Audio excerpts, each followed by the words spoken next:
Welcome to Board Gamers Anonymous, episode 101. This week's feature, if you like Terra Mystica, try out these games. We like to thank our Patreon backers for supporting us to bring this episode out to you.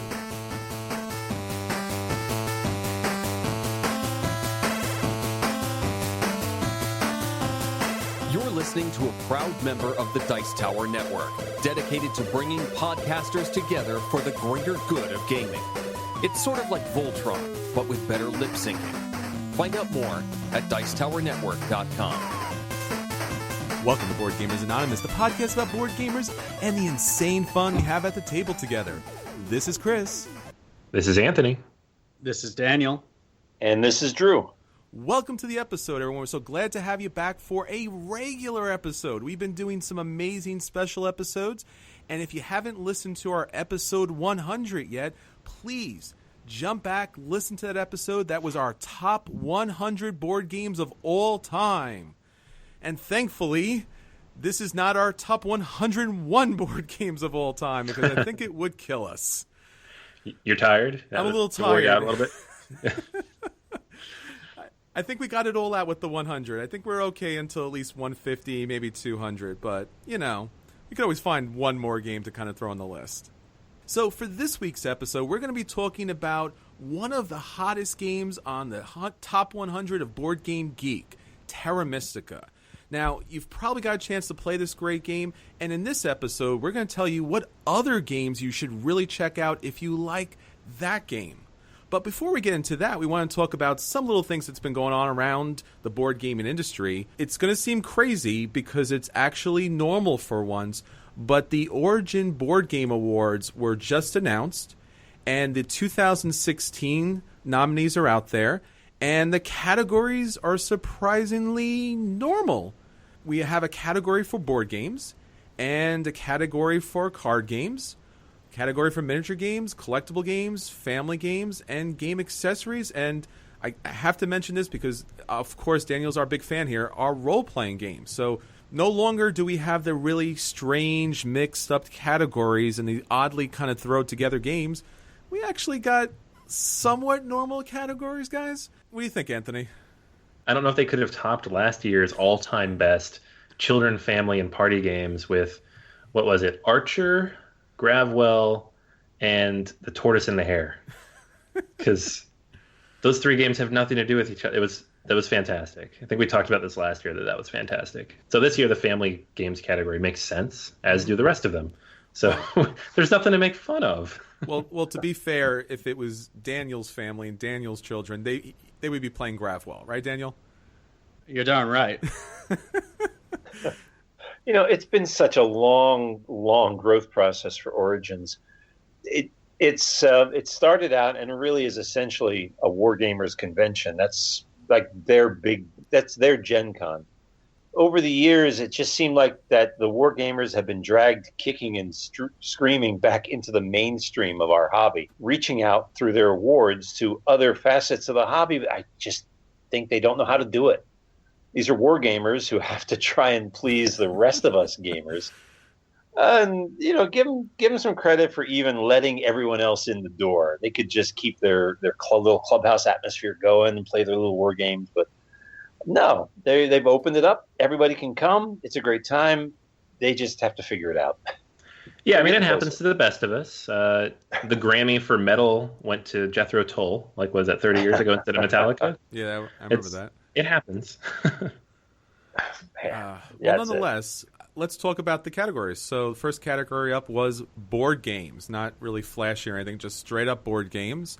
And the nominees are Champions of Midgard, La Granja, New York 1901, Orleans, and Star Wars Imperial Assault. Now, there are some oddities there. What do you guys think?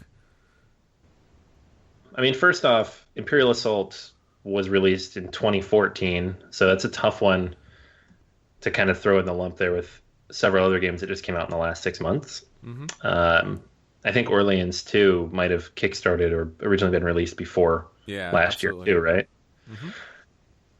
So, and then you kind of have, I mean, Imperial Assault is definitely a board game, but it's kind of almost a different type of board game. You have 4 more traditional board games, and then you have this big Fantasy Flight box with an ongoing continuity system where you can, that 2-player skirmish mode is kind of growing out almost like a war game in its own right. Mm-hmm. So I guess maybe that's why it kind of snuck in in a war game. I don't know why Origins couldn't find a separate category for games like Imperial Assault.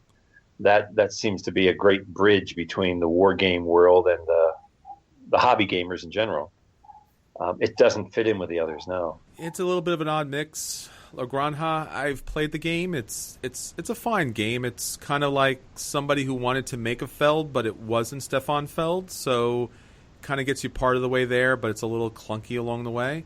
New York 1901 we all kind of liked. It's a little bit lighter, kind of the family style.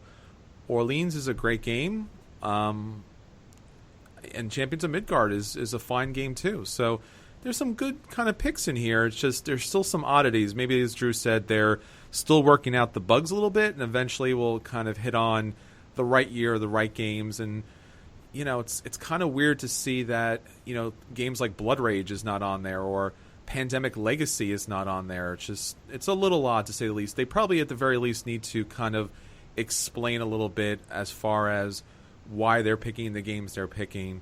But maybe after all these years, they're just like, we'll just throw them out there, and they're going to hate them anyway. But they're doing better, and we appreciate that. For card games, they have a category here: Seven Wonders Duel, Ash Rise of the Phoenixborn, The Grizzled, Medieval Academy, and Welcome to the Dungeon. So these are card games, so that works.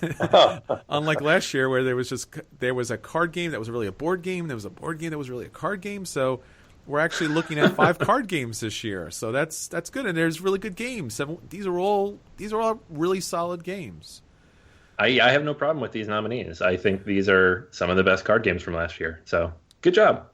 Yeah, I feel like I want to root for the Grizzled, but then Welcome to the Dungeon segues so well into Welcome to the Dungeon. It's a fun and game. Yeah, you know, it's like it's hard for me to. So any game that can get Daniel to sing will win an award, is what we're saying. I think so. Pretty much, that's how it needs to be judged. That's its primary, marker of merit is, does it make me sing? Yeah. What's the punability of the game title? You know, can we use that? Can it be funny? Can it be sung in some way? But Exactly. All really great games as far as card games are concerned. Pretty surprising to see the weight difference in some of these games. It probably would have been smart for them to do something as far as like lighter family games and other kind of heavy card games, because Welcome to the Dungeon and Ash's Rise of the Phoenixborn, those are pretty kind of extreme difference on the weights there, but nonetheless still good games. And like we said before, family games, they have code names, Co-Mix, Doodles, Fuse, and Me Want Cookies.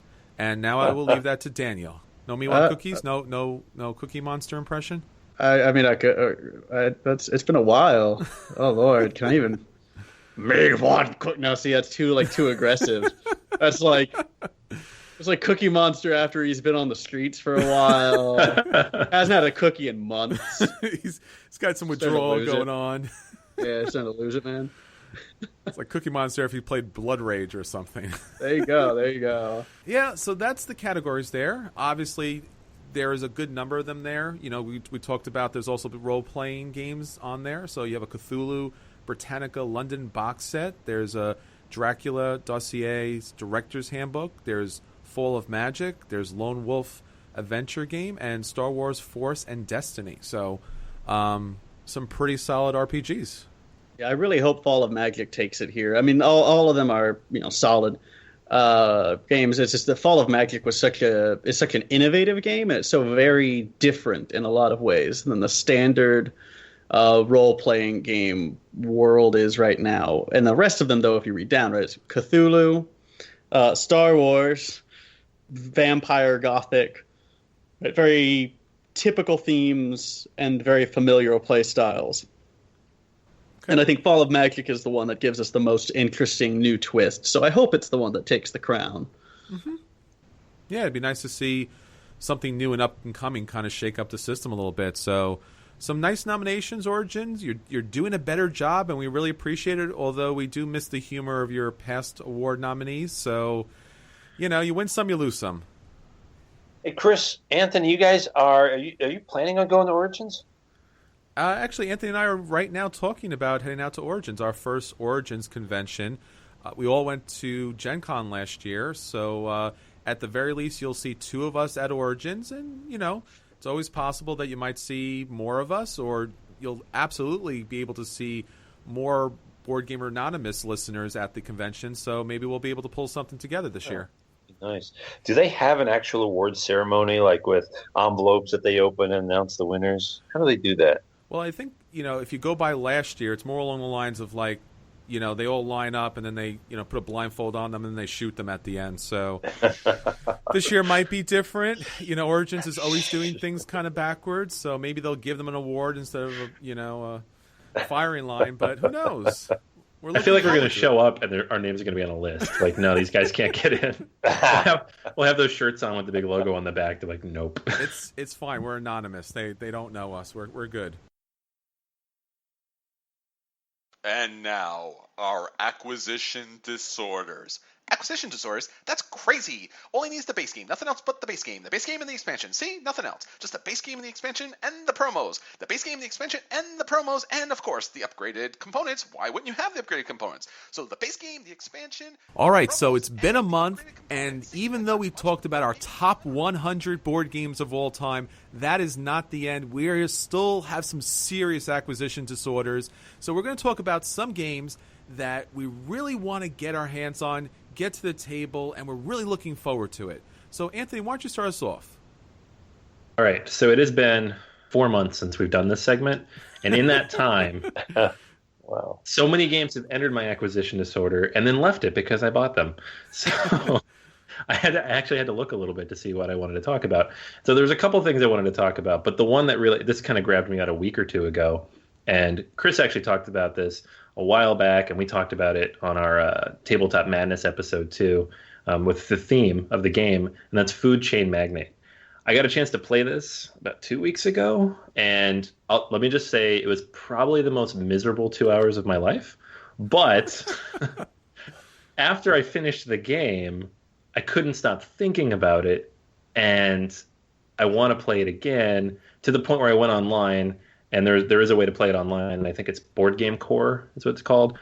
And I started a couple games there because I'm just like, I got to work through this again because I know what mistakes I made now that I've played it once. And it is that good of a game that I want to make it work. Like, I want to solve the puzzle. As it sounds like, you are a food chain magnate. You are a CEO. You're hiring people. You're building up your fast food empire. There is a large map with all these houses and little drink icons, and you have to position your restaurant and build it up and advertise and hire people and train them up. And there's so much stuff going on here. I'm not going to describe the game because it would take half the episode. But suffice it to say, as far as a Euro goes, there aren't many games that have as much theme as this, nor as much weight. This is a heavy, heavy game with a lot of thinking and a lot of analysis paralysis. But it's all worth it. Like, every move you make feels like it's worth it, even if it's a horrible move and it costs you all of your money and you lose by $300 at the end of the game. Not saying that happened, just saying if it does. The game is brutal though. I mean, it definitely takes a couple plays. You got to get into it because you got to understand the value of the people you're hiring. You got to understand the value of those bonuses that you can get. There's all these bonuses you can get if you're like the first person to produce a hamburger, or the first person to train somebody, or the first person to advertise. Some of the bonuses have a double-edged sword to them where they're not necessarily good in certain situations. So you really have to understand the flow of it. But once you do, it totally clicks, and it's really, really cool. So this is a game now that I not only want to play again, as soon as Evan, the guy I played with here in Pittsburgh a couple weeks ago, brings it back to the table.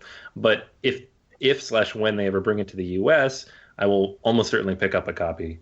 Right now, the only way to get it is if Splotter reprints it, which I think they're in the 4th or 5th printing now, and then you have to import it or hope that a local store picks it up, and it's very, very expensive.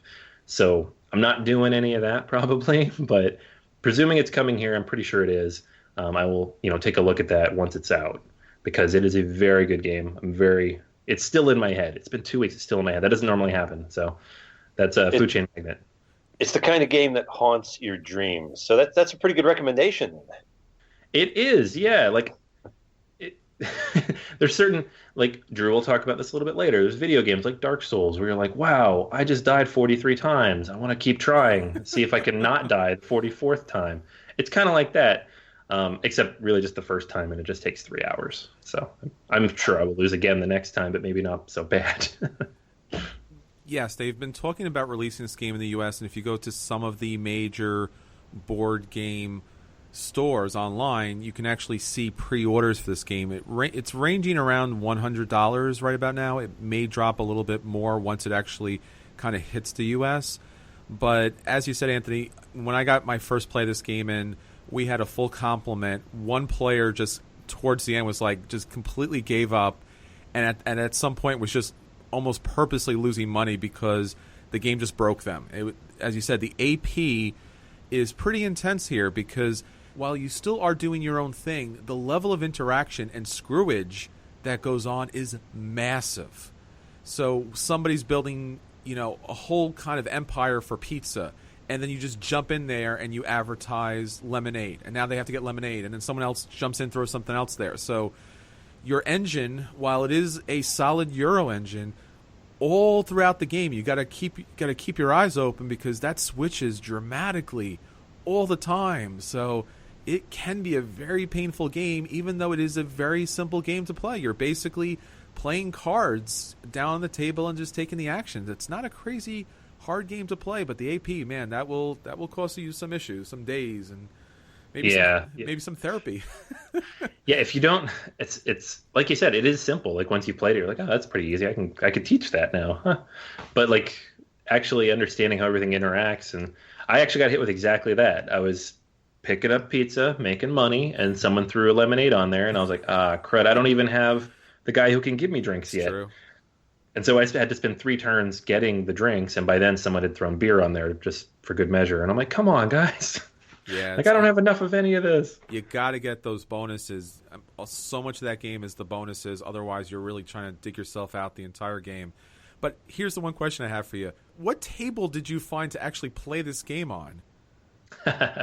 Yeah, we were so we played a coffee shop, and they have one big table, one good size, about the size of your average folding table. And we just happened to get there early, so we were sitting there and we're like, we should play the biggest game we have, and it was this. So we took advantage of the table that we had, and it was a lot of stuff. So. It makes me think of like board game cafes and such like that have a table fee. What if you have to put 2 tables together? It's going to be, you got to pay double the fee just to go to that cafe and play that game. I feel like if you're running a cafe, you got to have like at least 2 or 3 big tables. Like you can't just have a bunch of little tables because it excludes half the games. I don't know, a lot of places I've seen, it's like normal sized tables. I haven't seen anything really that big. Daniel, what about you this week? Did finally splurge and buy my first Broken Token Organizer, and that is the Blood Rage Broken Token Organizer. Anyone who got the Blood Rage package from Kickstarter will promptly recognize that after playing with it once, you sort of look at the boxes and go, there are 8 boxes here, and I don't really remember how everything goes in, and this is going to take a while, huh? And the Broken Token Organizer largely fixes that problem. So it has labeled spots for all of your monsters, for the big monsters anyway. Every group gets their own little tray. Overall, a great product. It was pretty easy to put together, though. I would suggest having some wood glue and an X-Acto knife just in case you need to shave something down or glue some stuff together, because not all the fits are going to be exactly right. It made a massive difference, though. I mean, Chris, you saw this. I had the Blood Rage game after we played with it on my table for like 3 weeks because I just couldn't figure out how to put it back together into a single box. So I finally got my kitchen table back, and that's nice. So the Broken Token Organizer did help me with that. I wasn't super happy about a couple little things. So the alt sculpt for the Dwarven Chieftain has a long spear, which doesn't actually fit into the box. So it ends up being kind of bent a little bit, and that bothers me. And these are things that Broken Token does acknowledge on their website, but it's still upsetting to find that it doesn't fit very, very well. So that's most of what I've been purchasing/looking at purchasing recently. What is this game you guys keep talking about, Blood Rage? Do you ever talk? Have you ever mentioned this before? I don't remember hearing Blood Rage. Well, what is Blood Rage? It's a pretty, it didn't get much press, okay. It's a very small game. It didn't I win any remember- awards. I remember hearing you guys talk about Blood Rage, but Blood Rage sounds like a different game, like a mild, very sedate, calm, relaxing game. Yeah, well, once you've Get my packed all the joke, rage okay. away, once you've packed it away with the broken token organizer, the rage is now concealed. And the really nice thing about this organizer is everything from all of the boxes from the Kickstarter, with the exception of things like the Dwarf Chieftain not fitting in exactly right, will all fit into the one box. And that is amazing. So if you have the whole Blood Rage, I definitely think getting the broken token organizer is a good idea. Yeah, I'm thinking about it. I can get it all in the box, but it's when you take it, I pretty much just dump it out on the table, and I tell people just like start sorting stuff because it's just a pile of baggies with stuff everywhere. So it'd be nice if it was a little more organized. Yeah, I think it really helps to get that organization in. How about you, Drew? What's your acquisition disorders right now? Well, I'll tell you, I don't have as much time to read all the news about the upcoming games and drool over the coming attractions. But as I quickly scroll through the headlines, one name keeps popping up and got my attention. Is it And Blood that is Rage? Dark Souls, the board game. Now, this Dark Souls, the board game, violates so many of my own principles that I've clearly established on this show. It's a video game, which I ignore utterly. It's a Kickstarter. It's currently being kickstarted, which I never invest in. And it's a miniature-based game, which I mock ceaselessly. So why Dark Souls? Why has that gotten my attention? Well, Steam Forged Games proclaims that it will be, quote, the hardest board game you have ever played, unquote. Of course that's going to get my attention. I'm really interested in that. Yeah, it's not one of these miniature games where you're just moving pieces around. It's a strategy game with survival skills because you're going to die. You got to figure out how to live. The miniatures really become irrelevant in my mind. I can play that game and just focus on the strategy. It's being built from the ground up, so it's not a carbon copy of the video game. And I don't have to invest in Kickstarter. I can wait till after it's published and it's reviewed and then consider purchasing it then. So I can deal with all of my initial reservations. I'm very curious about what kind of game it's going to be and whether I've got the oomph to beat this game and survive. Dark Souls, the board game. Any of you guys have any familiarity with the video game, with the background of it? Yeah, I've never actually played any of the Dark Souls games, but I have a large group of friends that play it pretty regularly. And when they're playing, sometimes I'll just sort of watch on Steam while I'm, doing work or whatever. And it's a pretty interesting series of games. It's hard for me to imagine how you could port the repetitive defeat mechanic that seems to be central to Dark Souls, the video games, into board games effectively. But it'll be interesting to see what they do. I'm not sure how well this is going to be adapted to a board game and keep the feel of the original video game. That's going to be very hard. I don't know. I'm just imagining some sort of semi-cooperative type game where you never really know who's on your side or who's against you or what's going to happen around the next corner. Yeah, I'm curious about it. I want to learn more. Chris, what's your disorder this month? Well, what I'm really looking forward to is Star Trek Ascendancy, which is supposed to come out in 2016. They're probably looking at either a Gen Con or an Essen release, but you can never be too sure here.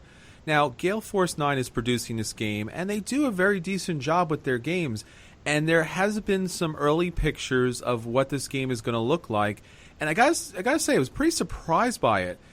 Basically, the board setup are these planets, and then there are these connecting space lanes, as they call them, is actually how you're able to travel from one planetary system to another planetary system by actually moving these space lanes to connect to another planetary system.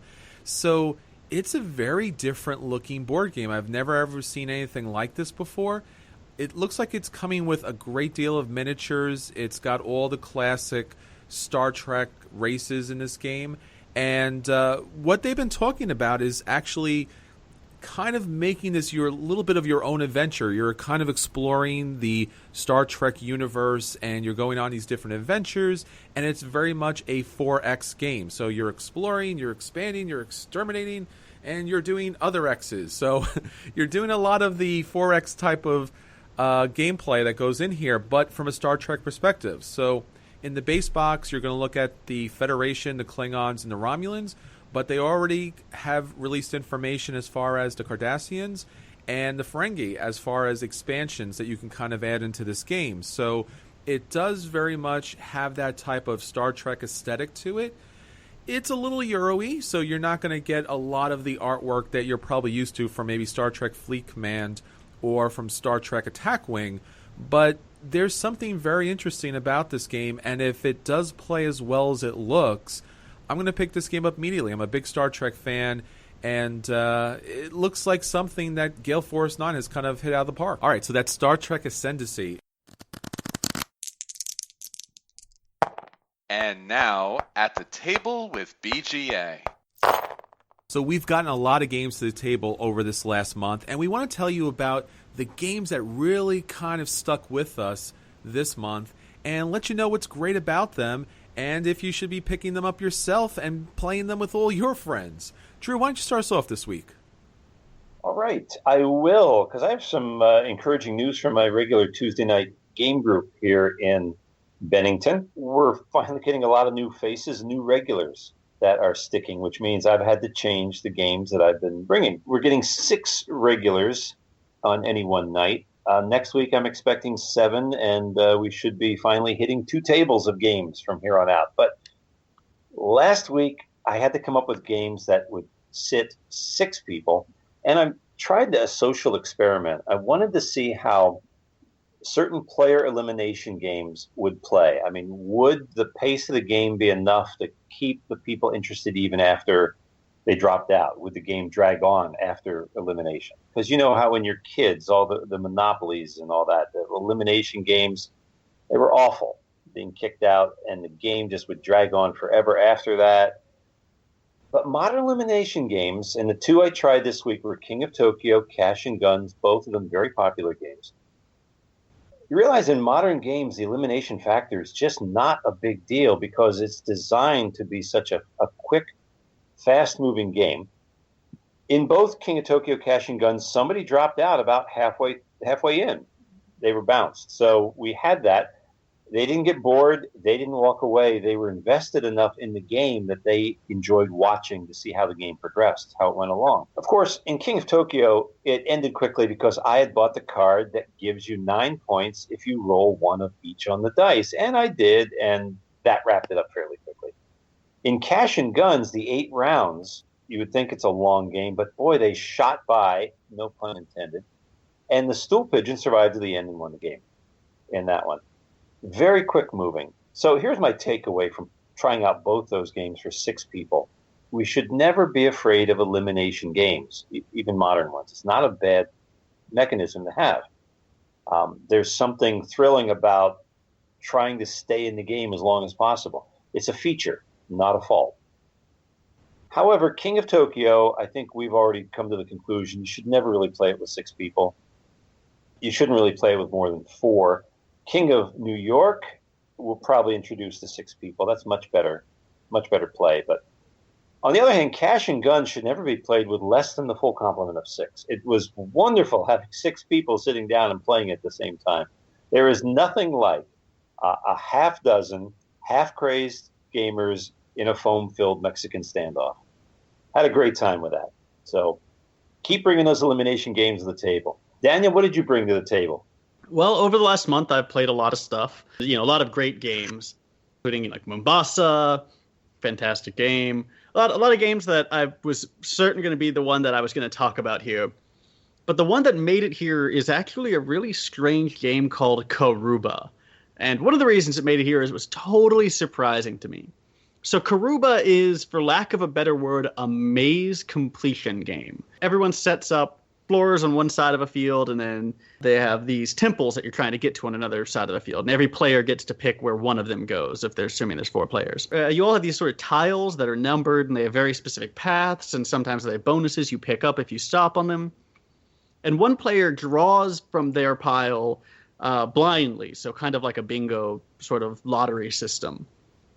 And that tells you what tile you get to play. You can either play the tile, or you can spin the tile to move a number of spaces equal to the number of endpoints on the paths represented. So if it's a straight line, that's got 2 endpoints, right? If it's got a T, that'll have 3. If it's an X, that'll be 4. And the goal is simple: get there first and get the most points. And it was such a funky and fun game.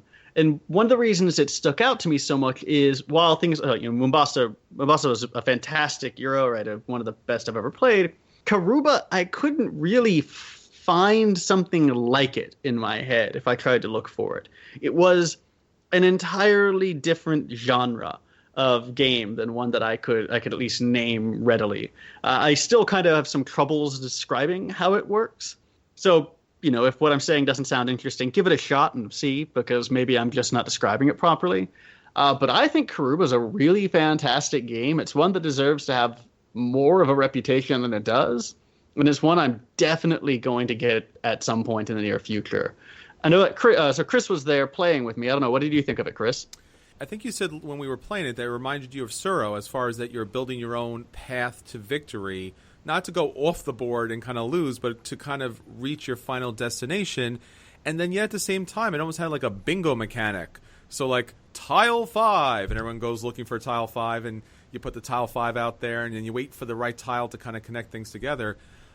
It was a really interesting game. I was surprised. At the first glance, I was like, really? We're all going to place the same tile in the same spot? But, probably the second, third, fourth tile in, we were all building our own way, and some people had built some brilliant routes. So a interesting family game that's going to scale well for any number of players, and probably something that even hardcore gamers would really enjoy too. So that's my game for this month, Karuba.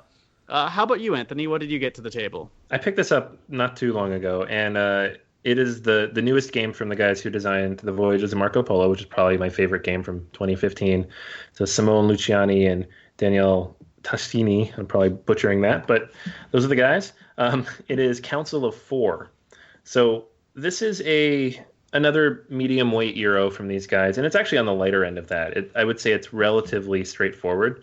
Actually just played this a couple nights ago for the 3rd or 4th time, and it was, I think maybe with teaching, was a little over an hour and 20 minutes, so less than an hour and a half with the teaching. So it's relatively light, in that vein of things. And the game itself is fairly unique. It's when people ask me to describe it, it's hard because one of the mechanics is very much like Ticket to Ride, but the game itself is not actually like Ticket to Ride. But people will latch on to that and be like, oh, it's got the cards like Ticket to Ride. I'm like, yeah, kind of. The idea behind it, though, is that you have this board on which there are 15 different cities. And the board's actually very interesting because it comes in 4 pieces, and the 3 pieces at the top of the board, which are where the cities are reversible. So you can flip them around and kind of create a different map. So it's replayable, but also certain permutations are harder than others. So you can kind of ramp up difficulty if your group of people has played this game a few more times, or if you're playing with fewer people and you want to make it, a little bit harder for people to cut each other off, or whatever it ends up being. So it has those 10 cities, and each of those 10 cities has a bonus on it. The goal is to build your houses in 10 of those cities. And the very interesting part of that is that when you connect those cities, you're going to get many, many bonuses, which is pretty cool. In front of each of those cities on the bottom half of the board is a balcony with 4 little meeples, 4 little colored meeples that are randomly placed there at the beginning. I can't remember how many colors there are, maybe 6. And the combination of those colored meeples you have to match with the cards in your hand. So you're going to be drawing cards throughout the game, and they each just have a color on them, very much like Ticket to Ride. And you need to match them to the meeples in that balcony. The cool thing, though, is if you don't have an exact match, or if you're short a card, you can pay the difference. So you could theoretically do it with only 1 card, but it's going to cost you 10 gold to do that. So it gets very expensive, but later in the game that becomes very important. When you do that, you get to buy a tile. The tile has some cool stuff you get on it, money, extra points, moving up the track, some extra assistance, bunch of stuff. And then that same tile on a later turn, you could flip over and building in the city indicated on the tile. Each turn's pretty quick. You get to do one thing, buy a tile, place a tile, move the king, who basically just lets you build anywhere, or move one of the guys out of the balcony, which is just a way to get money if you're running out of cash. As you do this, as you kind of network your way through across this board, you're going to get a lot of extra bonuses because you get the one where you place it, but then you also get one for every city you're connected to. So by the time you're placing 10, if they're all connected, you get 10 bonuses, which is very fun for the person doing it and can take a little bit of time. So everybody else around you will be like, okay, we get it. You get lots of cool stuff, but you all get to do it, so it's okay. The game itself, though, like I said, it's pretty quick. It ramps up really fast, too. Once you get towards the end of the game, you'll be moving stuff a lot quicker, taking double actions a lot of the times, putting stuff down a lot faster. And the one thing that ends up being a little bit worrisome, and I've seen it twice now, is that you can very easily block somebody by taking a spot that they need or by kind of cutting in and buying a tile that they need. Not unlike a lot of other games, but in these particular cases, if you're like, I need that H tile, that's the only tile that's going to complete this route for me, and someone takes it, then you're in trouble. There are a couple ways to get around that, but in two of the several games I've played, I've had at least one person walk away very, very unhappy at the way it turned out, which is never fun. You don't want anybody to be that unhappy. But at the same time, everybody else had a great time. And everybody's also, was like, this is a good game, but I don't know if I was doing it properly, first plays and everything. I find it very interesting. It's a unique mechanic. It kind of mixes a few things that you're very familiar with. I like any time that when you place an action, it chains with a whole bunch of other actions because that's just fun. You have to do all sorts of cool stuff. It can lead a bit to a runaway leader issue, but I think that's going to happen most when people aren't familiar with the game. Because if you do not chain your cities together, if you try to get cities in different corners to get the bonuses from matching the different colors, which is another thing you can do altogether, you're not going to do well. You have to match them together. You have to get the chains. You have to move up the track there that gives you bonuses at the bottom. You have to manage your money. There's a lot of things to keep track of. It's by no means complicated, but if you don't put an emphasis on one or two of those things, if you run out of cards, for example, and don't have a way to get more cards, or if you run out of money and don't have a way to get more money, you're going to have a tough time for a good half of the game. So I think it's a game that the more you play, the more fun it'll be and the more it balances out the competition. But I've played it several times thus far. I've enjoyed it every time. It's a nice, quick, unique type of game, and it's not quite up there with Voyage's Marco Polo for me, but it's definitely one that I'm glad I picked up. And that is Council of Four. All right. Chris, what about you? What have you been playing lately? So I got a chance to play Signore, and this is a classic Euro game, and basically the story behind it's Italy in the 15th century, and nobles are fighting over power and political control of Italy. So in this game, you are the patriarch, and you're trying to get your sons and daughters out there to connect with families, marry up, and expand influence. So your typical Euro game. So at the start of the game, one of the players is going to roll a huge hand of dice. Now, those dice are split up amongst 5 different colors. Now, depending on the number on the die, that's going to affect your own player board and how many actions you're going to be able to take that round.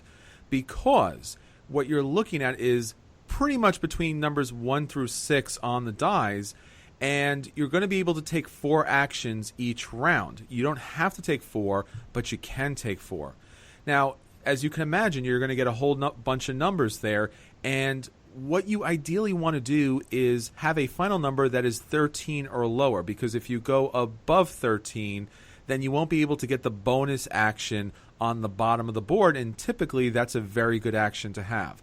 So you're going to pick dice that tend to be a little bit lower, but now here's the catch. When you pick a die, depending on the color of the die, you're going to match it up to your board. So it goes from yellow, red, purple, gray, and then blue. And as the board goes up to the blue, the number on the board rises. So if you did say, well, I want to be really smart and get that kind of under 13, I'm going to pick all the 1s, 2s, and 3s. Well, for example, the blue is going to be on the 5 side. So if you're picking a 1, you got to pay the difference in money. And money is very tight, especially in the early stages of this game. So once you do get that die, once you do place it on your board, and once you are able to take an action. Now, that action can be a number of different things, where there are these little special ability tokens up top that you can place your sons and daughters to take that action. There's also an opportunity to be able to do the special action on that color, like place a son or daughter on one of the family areas. In addition to that, there is also a special action which allows you to put a marker on a different color area that will react when you place a die there. So there's a couple of kind of clunky mechanics going on in this game. They all kind of make sense, but it is a very abstract game. You're just basically picking numbers to pick actions, and then the actions affect the board in pretty much the slightest way possible, because all of this dice drafting and then paying the money and then picking the actions and placing markers to hold additional actions as possibilities is going to allow you to go up 3 different tracks, go up an initiative track, and then be able to marry your sons and daughters off to 5 different areas that are going to give you tokens in the game that show that you have influence in that area, and that will score you victory points. Now, this is a fun Euro, but it truly does feel very clunky. Once we finished with the game, we were like, wow, it just seemed like it needed one more pass, maybe something additional to kind of make you feel like you were doing something interesting here. And probably what's most surprising about this game is the components. The board is beautiful, the meeples are nicely crafted, the money's a little chintzy, but the dice look like something from like the 1950s. It's these really ugly plain-based dice, and since dice do play such a big role in this game, it was shocking that they didn't spend a couple of bucks to kind of raise the quality there. So Signore is an interesting, okay Euro. If you have the opportunity to play it, I would say play it, but I can't recommend this as a buy. I'm going to say play it if you can. If not, dodge it, because you're not going to miss anything. And I think it's just one of these games that's going to kind of fade away into the bargain bin in the future.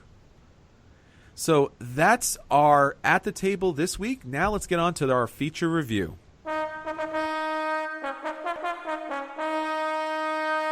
And now BGA's feature review. So for this week's feature, we're talking about Terra Mystica. But not Terra Mystica in the usual way, because you all know about Terra Mystica. It's one of the best board games out there. Board Game Geek typically has it up in the 2 to 3 to 4 kind of spot. It has a lot of rabid fans. There is some amazing, outstanding number crunching going on Board Game Geek forums as far as how to play all these different races and how to maximize the points. It's kind of become the Euro version of chess as far as these long-term strategies that are being implemented in each and every game. And there's just a high level of competition. But even if you're not into that highly competitive play, Terra Mystica is an outstanding Euro game. Basically, in this game, you're going to get one of these fantasy races, and they could be everything from halflings to cultists to witches to dwarves to giants or chaos magicians. They're just great and interesting and beautiful artwork as far as these different races go. And there's 14 in the game, and there is an expansion that kind of expands that with Fire and Ice. But even in the base game, you have a large number to choose from, and that race is going to give you a special ability or special abilities that's going to slightly tweak your race when you play the game. Now, the game is kind of played in 3 separate areas. You're going to have your main board that has all of your Catan-looking pieces set up that are going to either block up certain victory point spaces or be available to move around to get special abilities in this game. Second, you're going to have a board. Now, this is a really interesting board, and we'll talk about this a little bit later, where depending on how you build in this game and who you're next to and the material that's made up of the land that you're on, you're going to have to terraform that land. And now we're going back to the Terra Mystica theme, right? So as your race expands, you need your particular environment. Your opponents need their particular environment. So there's some back and forth in this game. It's not a lot of heavy conflict or interaction, but there's just enough to make the game different each and every time. Now, finally, you're going to get these tracks that you're going to rush up, and there's also a number of different bonus tokens. This game has a large number of different pieces, all different sizes. It's going to take some setup, but once you get the game set up, once you learn the game, you're really going to enjoy this game. It plays a little different each and every time depending on the races that are in play, but Terra Mystica is an outstanding game, and that's why I wanted to bring it to you this week. We wanted to talk about all the interesting elements and mechanics that goes into this game, that if you do enjoy those, you should try some of these other games that you may not be familiar with to really give you the Terra Mystica experience, but in a different realm and in a different way. And to start off, Daniel's going to take us away. Go ahead, Daniel. All right, so one of the things I found most interesting about playing Terra Mystica is that when you're picking your initial spaces, right, you want to be kind of close to someone else, but not too close, because you want enough room to grow, so you need a little bit of space. But when you, as you make certain decisions during the game, there's sort of a sympathetic effect where you can benefit from the decisions that your opponents are making in areas around you. And that possibility makes some of the most interesting strategic choices in gameplay for me. Possibility that the decisions you're making might influence your opponents in a positive way, and vice versa, that the decisions your opponents are making might influence you in a positive way, means that you have to be really, really aware of the goals that everyone has, of the way that the table is shaping up, or else you might just hand the game to your friend. Well, presumably your friend, though in this context, I suppose they'd be your enemy. So I was thinking in this line when I was looking for 3 games that I think are somewhat similar in this concept, though they're very different in the way they play. Now, the first of these is a game called Kalis. Kalis, I think we've talked about it before, at least as an At the Table, and I'm going to be honest, not a big fan of Kalis, but it is a very popular game, so it must have some merit that I'm just not seeing. However, with Kalis, what you can do is you sort of buy the rights to certain pieces on the board. People place their workers there and gain their benefit from it, and then you gain a benefit from them taking that action. So again, what you have is this decision-making, which is like in Terra Mystica, where you need to take a look at the real estate and decide which positions on the board are most valuable for you right now, paying attention to the question of where is everybody else going to be moving. Because if you manage to figure out what everyone else is going to be doing well enough, you can reap enormous benefits through their actions. Another game with the same sort of, I guess, I'm going to call these symbiotic competitive games, right? They're competitive games where you can benefit from one another, is San Juan. Now, San Juan is a very simplistic version of this, and Puerto Rico has a somewhat more complex version of this. But in San Juan and Puerto Rico, when you select your roles, which is equivalently to an action selection, everybody at the table gets to take that action. So again, with this same sort of decision-making, you need to be very aware of not only of your own goals and how you might achieve them most efficiently, but where everybody else is. And sometimes in San Juan and Kalis and in Terra Mystica, you're going to be needing to make decisions you otherwise might not want to make because you realize that if you follow the shortest path between point A and, well, your victory, your hopeful victory, right, go right for the points, you might actually end up handing the game to someone else. Now, the final of these 3 games that I'm going to look at is Mombasa. It's the final for a couple of reasons. 1, because I played it relatively recently, so it's fresh in my mind. And 2, because it's fantastic. It's one of the best games I've played in a very, very long time.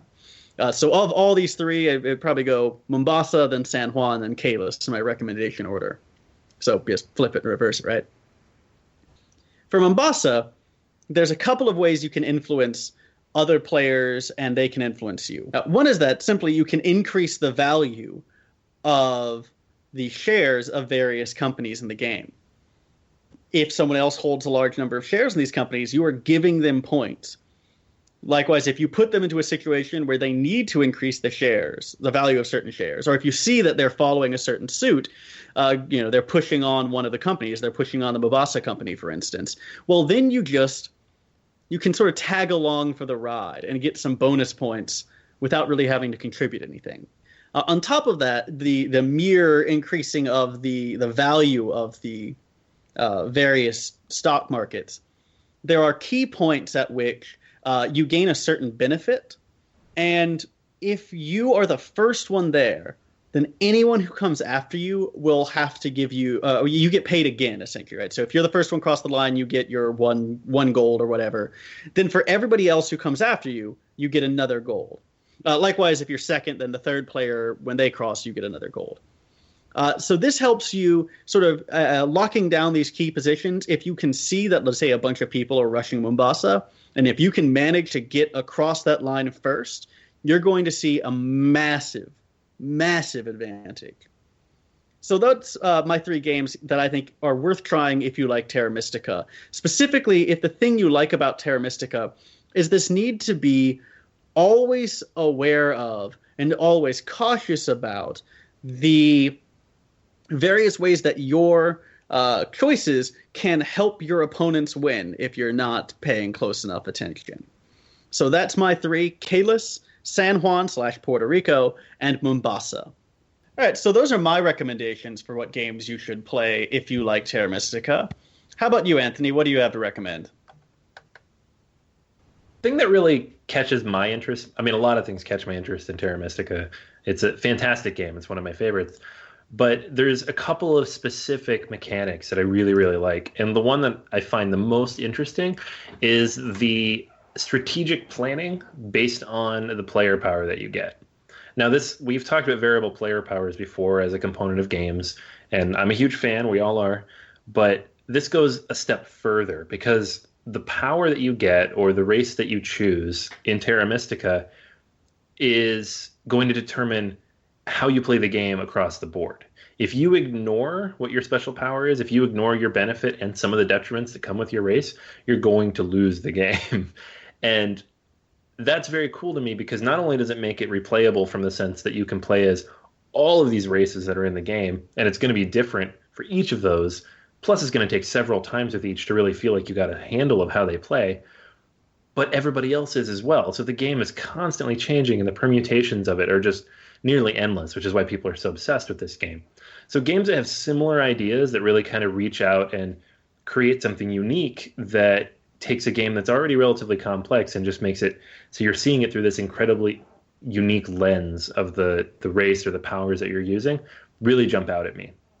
So there's 3 in particular that either do this directly or indirectly, but do it in a way that makes it so I feel like I'm playing something unique to what everybody else at the table is playing, and it changes how I play the game. The first of those is Dominant Species. Now, Dominant Species is a brutal game in which you play one of several different types of creatures vying for dominance in this world. Now, everybody follows the same rules, and the player powers here aren't extreme, but they're enough that you have to play the game in the way that's unique to your specific species of creature. You know, if you're an insect and you can grow quickly and you get the extra cubes, you need to take advantage of that. If you're the birds and you can migrate and just spread across the board wildly, then you need to take advantage of that as well, especially towards the end of the game, because that's how you're going to be able to get where you need to go. So it's going to inform the decisions you make early in terms of how you build up, but most especially kind of how you finish the game, because everybody's kind of got their own flourish that they can use towards the end that's going to tie things off and hopefully win them the game. The cool thing is, and this is why these kinds of games are so fun to me, is that each race has a way to kind of counter what the other ones are doing if you're aware of what all the other ones can do. So the more times you play a game like this, especially Dominant Species, where there's only the 5 or 6 options here, the more times you play it, the better sense you get of how you should play yours. Yes, you can look at what your special power is, but it's going to matter more what everybody else's is too, so you know how to respond. So that's a fantastic one. It's big, it's heavy, it's kind of in that same weight class as Terra Mystica, and it can cause a lot of pain as well, because it can be pretty brutal in a long game. The next one on the list, also very long, also very complex, but a very different theme, is Eclipse. Now, Eclipse is like Terra Mystica in a lot of ways. You have a moderately abstract, very cube-heavy Euro that takes several hours to play, but it's sci-fi instead of fantasy. So there you go. Now, the game can be played without the special powers. You just play the basic version of the game, and everybody kind of has the same abilities going in, and the game has a lot going on. So there's no reason, especially if you're learning how to play, not to do that. But if you play with the special powers, it's going to impact, again, how you do everything. What you're able to do that's unique to other players is extremely important in a game like this, especially as you're trying to, whether you have benefits in exploration or combat or, whatever it is you're trying to do is going to fundamentally alter this game from you from the very beginning. This is one of those ones that it can be extremely frustrating if you miss that. And this really applies to all of these, but especially for Eclipse because of how long it is and because of how complex it can get and how big that board can get. If you don't pick up on it quickly, if whoever's teaching the game doesn't help new players kind of realize what their special powers are supposed to be, what makes their race unique to the others, then it's going to be a bit of a rough go for you if you don't pick up on it right away. But if you played it a few times, if you've had a chance to acclimate, you can use the app to kind of get used to the game that way. It's really a lot more fun to play it that way. It's more engaging, and you really kind of get pulled into it, kind of the same way you do with Terra Mystica. The third one is actually not nearly as heavy as the other two. Takes about half or a third of the time, but is, again, one of my favorite games of last year, and that's The Voyages of Marco Polo. Again, we have a game that you could look at it and say, oh, it's very old player powers. But the difference here is that the different characters that you can have, the different powers you can have in Marco Polo are so powerful and so game-breaking that you have to build your strategy around those cards. If you don't, you're not taking advantage of a huge benefit you have over other players. You know, the ability to move and not have to stop as you drop, different trading posts along the way. The ability to not have to roll your dice, to pick whatever you want them to be. The ability to go anywhere you want and not pay the extra amount if someone else is already there. Each one of these is amazing, but you only get one, so you really need to use it. So, for example, if you know that moving across the board is going to be to your benefit, you need to get a lot of cash, and you need to get those movement spaces early and often because you need to move a lot, or you're not going to get your end-of-game bonuses. This is where the strategy comes in. You know kind of what your strengths are. You know what everybody else's strengths are. You know what they're going to go towards. And you need to build a strategy that's going to take that into account and allow you to benefit from it. All of these games have that in common. From the moment you sit down, from the moment you know what you're going to be, you can start strategizing and see this is how it's going to kind of go. Certain games like Eclipse or Dominant Species, the map's going to grow and evolve over time. So it's going to be, you do have to be a little on your feet. There's a lot more tactics involved there, but strategically you still have to keep, an eye on what everybody else is doing and kind of how your unique powers are going to play into that. So for me, that's one of the most fun parts of Terra Mystica. It's probably, a good chunk of the games in my top 50 have similar mechanics where you really have to think about how your unique situation is going to impact the game or be impacted by other people. And that's one of the reasons Terra Mystica is so up there for me. Love it. And I think if that's something you enjoy about this game, then these are three games that you will also very much enjoy. And I, again, two very long ones, and I threw in a shorter one there for people who want something a little shorter than Terra Mystica. All right. So that's all for me. Drew, what do you have for us? Well, you mentioned shorter, lighter games. There's some people, Terra Mystica is not really what you'd call a gateway game, but it's so much fun that you just want to show people and introduce it to people to show them all the wonderful possibilities in board games, and yet it's way too much. It's overboard. So I was looking at lighter games.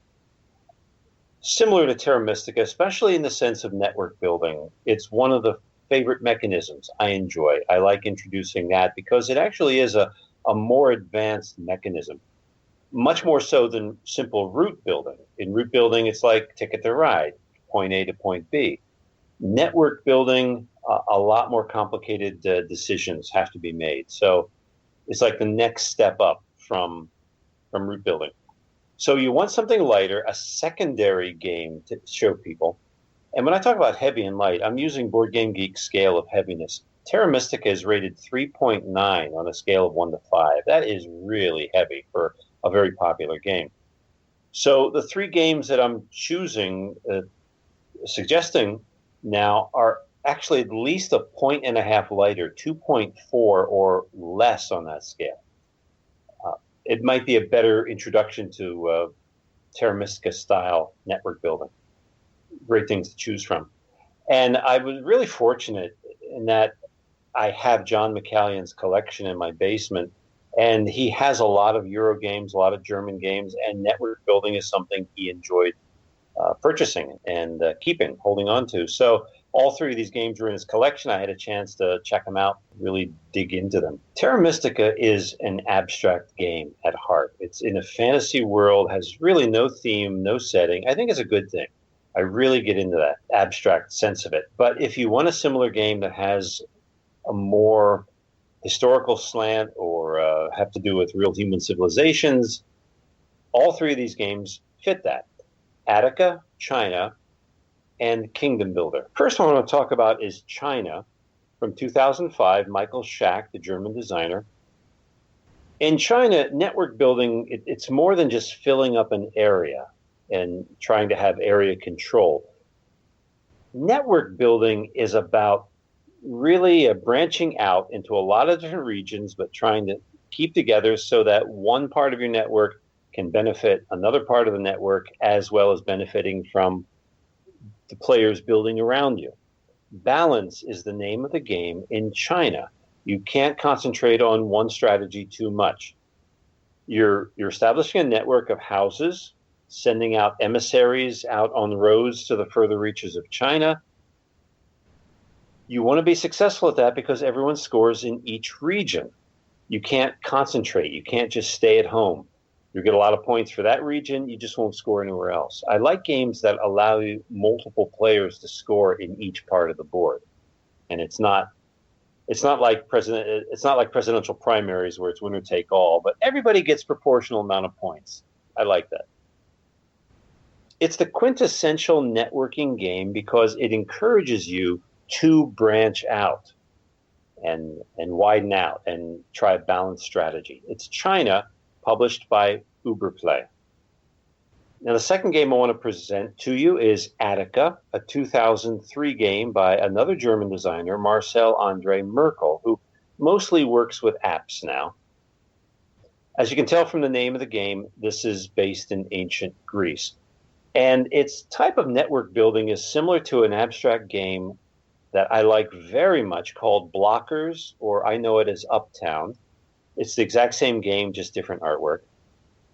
It's where you score for having fewer networks or fewer pieces in your network. And obviously, if you have just one interconnected network, even better. But in multiplayer games, you can't do that. So you're trying to keep together as much as possible. In Attica, the more discrete networks that you're forced to build, the more you have to pay for them. So you're trying to keep it together. Attica is not an easy game to find, so I'm not talking too much about it. It's out of print, but it's similar to the number one game on my list, which is Kingdom Builder. It's my top recommendation for network building, created by Donald X in 2011. It's a generic sort of European medieval setting, but it does what the title says. It builds a kingdom by building out your network. Networking throughout the land. Like Attica, it has a modular hexagonal board for greater variety and replayability. China, on the other hand, offers expansion boards of other lands, so you can keep replaying it in Scandinavia and Japan. And yes, they do call that China, Scandinavia, China, Japan. And like Attica, Kingdom Builder's map is broken up by various terrain types. And similar to Terra Mystica, it has variable effects on you. And like Attica, you're better off if you don't widen out into too many terrain types. You can't branch out too much. Building next to an already established location can pay off in the long run, similar to Terra Mystica. I mention Attica a lot because it's really the kind of networking game I like. It's just you can't find it. Kingdom Builder is more widely available. There's even an app for it for iOS, so you can check it out there. I think you'll like it. All three of these games are actually much lighter than Terra Mystica, but have that same satisfying network building mechanism. Kingdom Builder is from Queen Games. It's my number one recommendation for lighter network building games.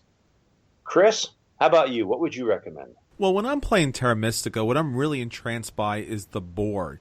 Now, in particular, what really strikes me here is if you know anything about Terra Mystica, it's about terraforming the land. So when you start out the game, you get to start out on one of your plots of land, depending on what race you are. And that piece of land kind of allows you to kind of build out from there. So each little hex has a really kind of interesting gameplay element. How many different levels, how many times do you have to kind of terraform that land until it matches the environment that's good for your race? Now, for me, I love area control games. I love maps that kind of give us some feedback. So what I've done here is I've picked 3 games in which territory building has a particular gameplay element that cannot be ignored, where in fact the map does matter.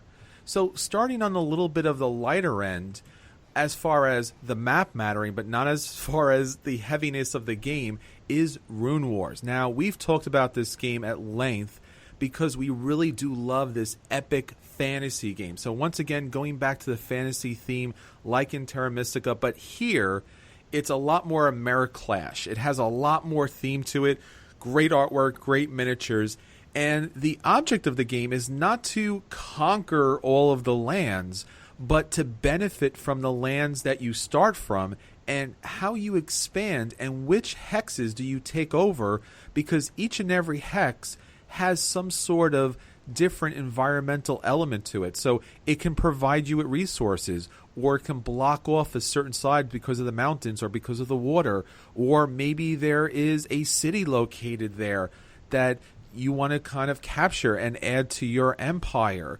Or maybe those resources are something that your opponent needs, and if you can just take over that little area, it's going to starve them from the resources they need and drop down their military to a point where they can't come back in the game.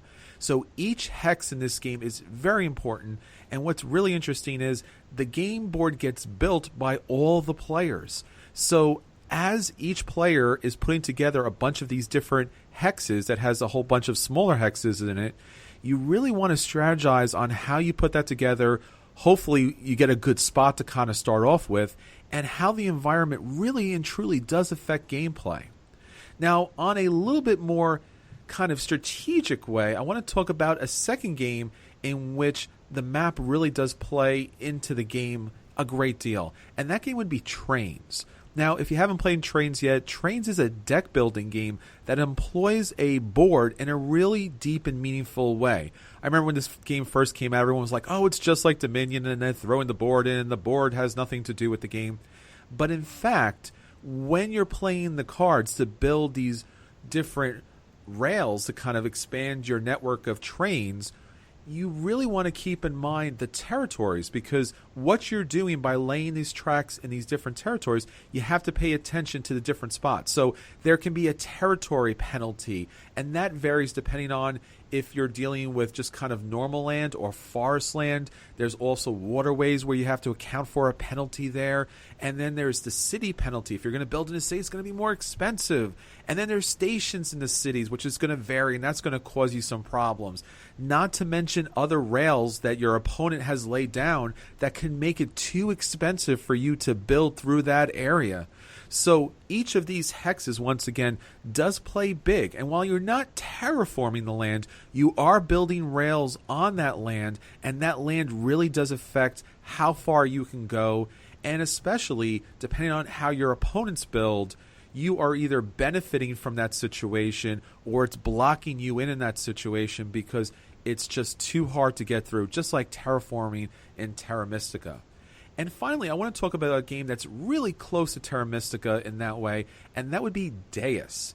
Now, Deus also has a card mechanic in which you're going to be playing a hand of cards, and each of these cards are going to have special abilities, just like any kind of good Euro game. But in fact, this board is really interesting. Now, you've probably seen this game before just by the way the board looks.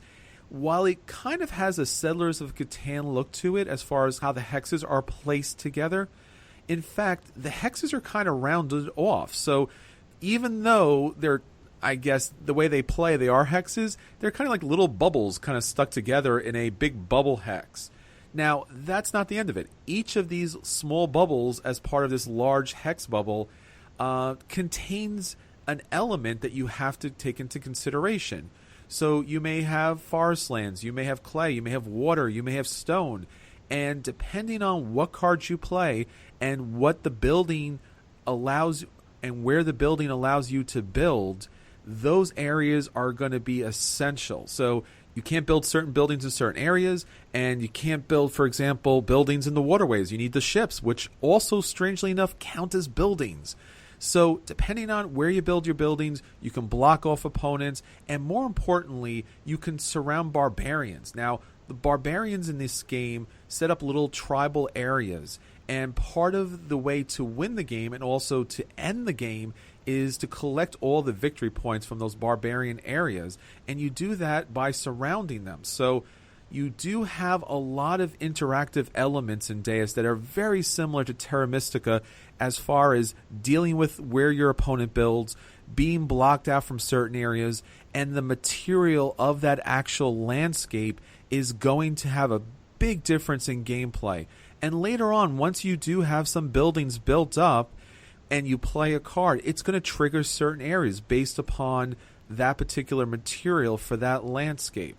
So there is so many elements to Deus that you can kind of harken back to Terra Mystica, but if you're looking for different games in which the map truly does matter, I highly recommend Rune Wars, Trains, and Deus. So that's our feature. If you like Terra Mystica, try out these games. Hopefully these mechanics, these themes, these gameplay elements really kind of sparked your interest, and you'll try out a wide range of games that kind of harken back to this amazing game that we love so much.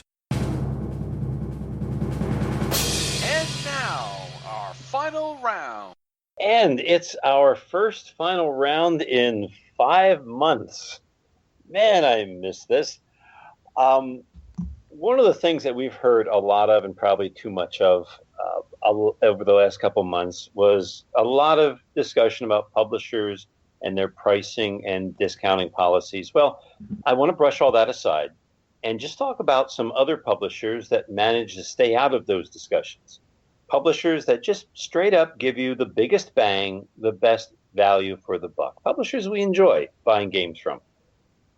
As a disclaimer, we don't get free games from these companies. We just like paying a fair price for a good game.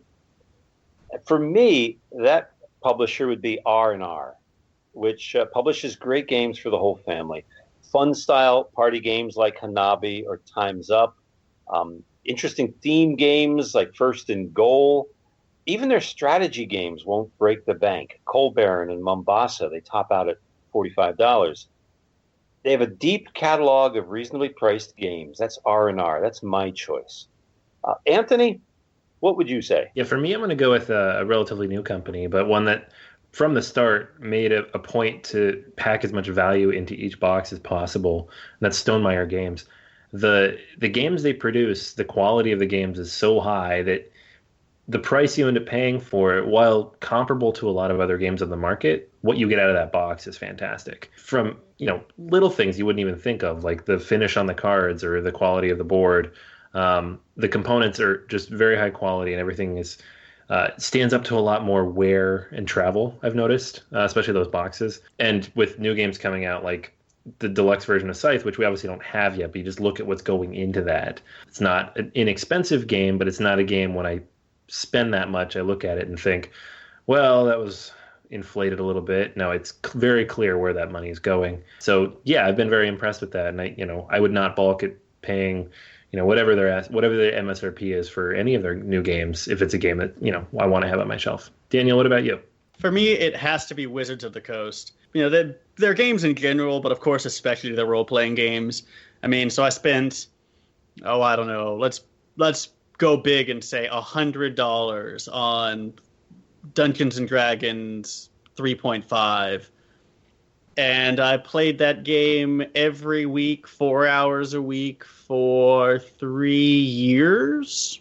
That's a pretty good return on investment.